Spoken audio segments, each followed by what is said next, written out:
ಇಲಾಖೆಯವರು ಆಗ ಅದನ್ನು ತಡ ಮಾಡಿದ್ರು. ನಂತರ ಏನ್ ಮಾಡಿದ್ರು, 2004 ಇಸ್ವಿಯಲ್ಲಿ ಕ್ಯಾಬಿನೆಟ್ ಅಲ್ಲಿ ಒಂದು ಇದು ಮಾಡಿದ್ರು, ತೀರ್ಮಾನ ಮಾಡಿದ್ರು, ಇಲ್ಲ ಯಾರು 10,000 ರೂಪಾಯಿ ಕಟ್ಟಿದ್ದಾರೆ ಅವರಿಗೆ ನಾವು ಕೊಡ್ಬೇಕೆಂಬುದಾಗಿ ಮಾಡಿದ್ರು. ಅದು ಕೆಲವು 10,000 ಕಟ್ಟಿದ್ರು, ಕೆಲವು 25,000 ಕಟ್ಟಿದ್ರು, ಕೆಲವು 50 ರೂಪಾಯಿ ಕಟ್ಟಿದ್ರು.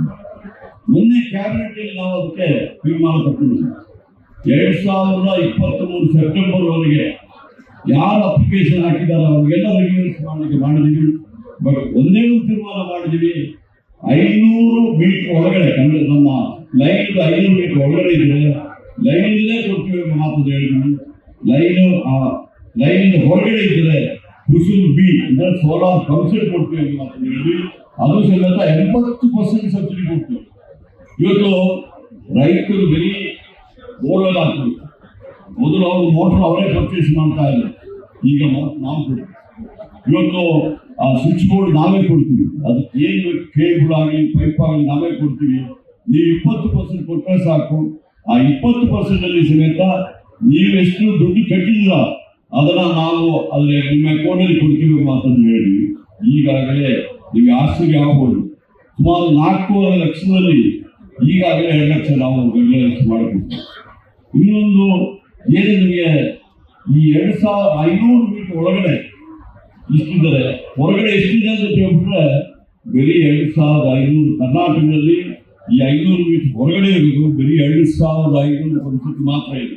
ಅದಕ್ಕೆ ನಾವು ಇವತ್ತು ಸೋಲಾರ್ ಬಿಡುವಂತ ಏರ್ಪಾಡು ಮಾಡ್ತಾ ಇದ್ದೀವಿ. ಈ ರೀತಿಯಲ್ಲಿ ರೈತರ ಪರವಾಗಿ ನಾವು ಕೆಲಸ ಮಾಡ್ತಾ ಇದ್ದೀವಿ. ಬಹುಶಃ ತಾವು ನೋಡ್ತಾ ಇರ್ಬೋದು, ನಿರಂತರ ಜ್ಯೋತಿ ಈಗ ಕೆಲವರಂತ ನಿರಂತರ ಜ್ಯೋತಿಯಲ್ಲಿ ಬರ್ತಾ ಇಲ್ಲ, ಕರೆಂಟ್ ಬರ್ತಾ ಇಲ್ಲ. ನಾವು ಈಗಾಗಲೇ ಅದು ಕ್ಯಾಂಪೇನಿಂಗ್ ಮಾಡ್ತಾ ಇದ್ದೀವಿ. ನಿರಂತರ ಜ್ಯೋತಿ ಅಂತ ಹೇಳಿದ್ರೆ ಏನು, ನಮ್ಮ ಪಂಪ್ಸೆಟ್ಗಳಿಗೆ 3 ಫೇಸಲ್ಲಿ ಹಗಲು ಹೊತ್ತು ನಾವು ಕರೆಂಟ್ ಕೊಡ್ತೀವಿ. ಆಗ ರಾತ್ರಿ ಹೊತ್ತು ಅವರಿಗೆ ಅವರ ಫಾರ್ಮ್ ಹೌಸ್ಗಳಿಗೆ, ತೋಟದ ಮನೆಗಳಿಗೆ ಕರೆಂಟ್ ಇರುವುದಿಲ್ಲ.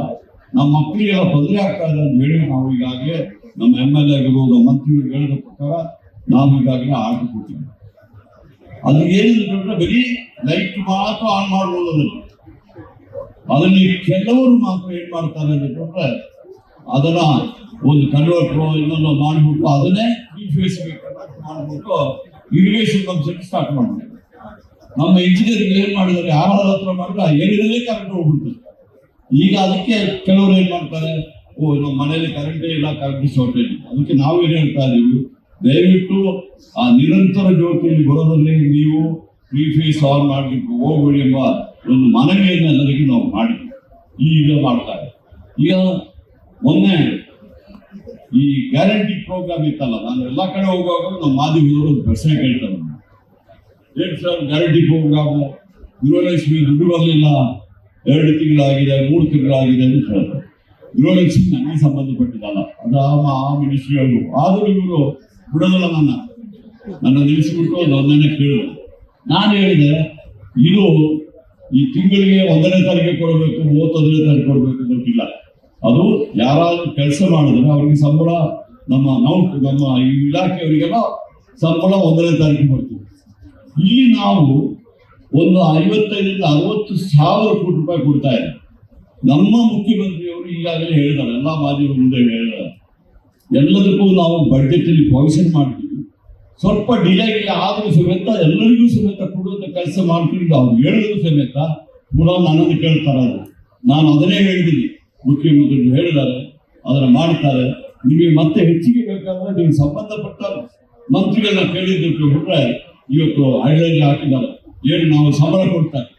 ದಯವಿಟ್ಟು ಬಾಕಿ ಹೇಳಿದ್ದಾರೆ, ಬಜಾವಣೆಯಲ್ಲಿ ಓದಿದ್ದಾರೆ, ಅದು ಕರೆಕ್ಟಾಗಿ ಹಾಕಿದ್ದಾರೆ. ಕೆಳಗಡೆ ಹೆಡ್ಲೈನ್ಸ್ ಮಾತ್ರ ಸಂಬಳ ಕೊಡ್ತೀವಿ ಅದಕ್ಕೆ, ಬಾಕಿ ಎಲ್ಲ ನೀವು ಪೂರ್ತಿ ಓದಿದ್ದಾರೆ.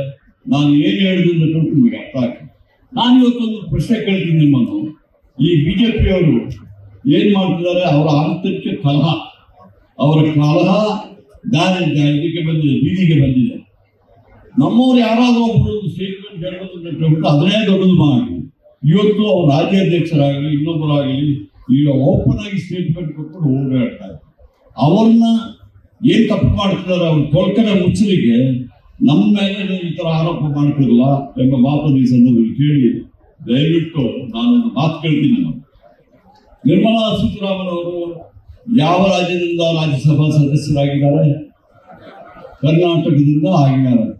ಅವರಿಗೆ ಕರ್ನಾಟಕದ ಒಂದು ಋಣಭಾರ ಅವ್ರ ಮೇಲೆ ಇಲ್ವಾ? ಆ ಋಣವನ್ನು ತೀರಿಸಬೇಕಾಗಿದೆ ಅವರಲ್ವಾ? ಬಜೆಟ್ ಅಲ್ಲಿ ನಮ್ಮ ಪ್ಲಾನಿಂಗ್ ಕಮಿಷನರ್ ಹೇಳ್ತಾರೆ ಕರ್ನಾಟಕಕ್ಕೆ 5,000 ಕೋಟಿ ಎಕ್ಸ್ಟ್ರಾ ಕೊಡಬೇಕು, ಒಳ್ಳೆ ಕೆಲಸ ಮಾಡ್ತಿದ್ದಾರೆ ಅಂತ ಹೇಳ್ತಾರೆ.